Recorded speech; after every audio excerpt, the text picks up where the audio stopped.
मैं बस इतना कहना चाहता हूँ कि एक मनोज कुमार नाम का व्यक्ति है जो कि भारतीय जनता पार्टी का फ्लैग लगा के चलते हैं और अपने आप को फीना का बताते हैं वो, और अक्सर सीएमओ ऑफिस में वो दिख जाते हैं।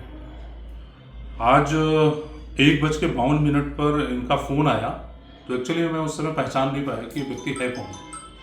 तो इन्होंने कही कि मेरी फाइल पड़ी हुई है, आप उसको साइन क्यों नहीं कर रहे हो। हमने कहा अगर फाइल पड़ी हुई है तो जो कॉम्पिटेंट अथॉरिटी है उसे साइन कराइए, डॉक्टर देवेंद्र देखते हैं, उनको साइन कराइए आप।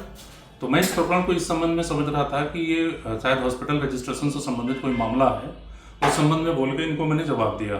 बाद में इन्होंने बताया कि नहीं, आप आयुष्मान कार्ड तो आप ही देखते हो। तो मैंने कहा हाँ, मैं ही देखता हूँ, मैंने आयुष्मान कार्ड ही देखता हूँ।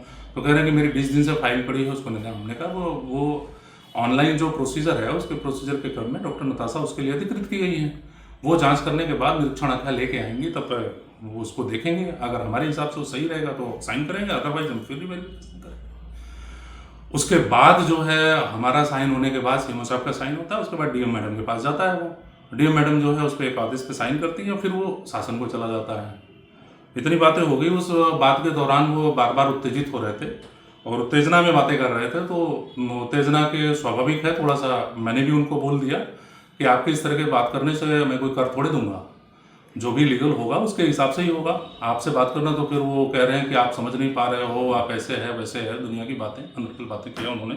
शायद उनके पास रिकॉर्डिंग भी होगी, तो वो रिकॉर्डिंग भी सुनाया जा सकता है। मैंने किसी भी तरह का कोई इलीगल बातें नहीं की है। दूसरी चीज़ ये कि जब मैं ये घटना तब घटी जब मैं निरीक्षण के दौरान आयुष्मान के निरीक्षण के लिए जा रहा था। जब लौट के आया हूँ तो ये मेरे ऑफिस में बैठे हुए थे। ऑफिस से में बैठे हुए थे उधर बाहर दरवाजे की खिड़की के पास में। जब मैं आके जैसे ही बैठा हूँ, ये 2 लोगों के साथ थे और दोनों लोग आए हैं।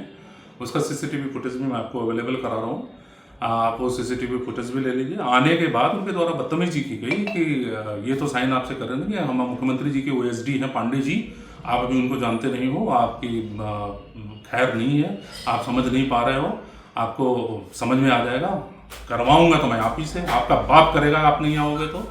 इस तरह का वक्तव्य उन्होंने दिया। तो मैं उसमें नाराज होकर उठ के बाहर चला गया कि मैं डीएम मैडम के पास चल रहा हूँ, आप वहीं चलिए। मेरी वार्ता भी डीएम मैडम से मोबाइल के वार्ता के क्रम में हुई है। डीएम मैडम ने कहा है कि आप एप्लीकेशन लिख के दीजिए उनके खिलाफ, वो अगर इस तरह का वक्तव्य दे रहे हैं आपत्तिजनक, तो उनके विरुद्ध कार्रवाई की जाएगी, इसकी संस्तुति मैं करूँगी।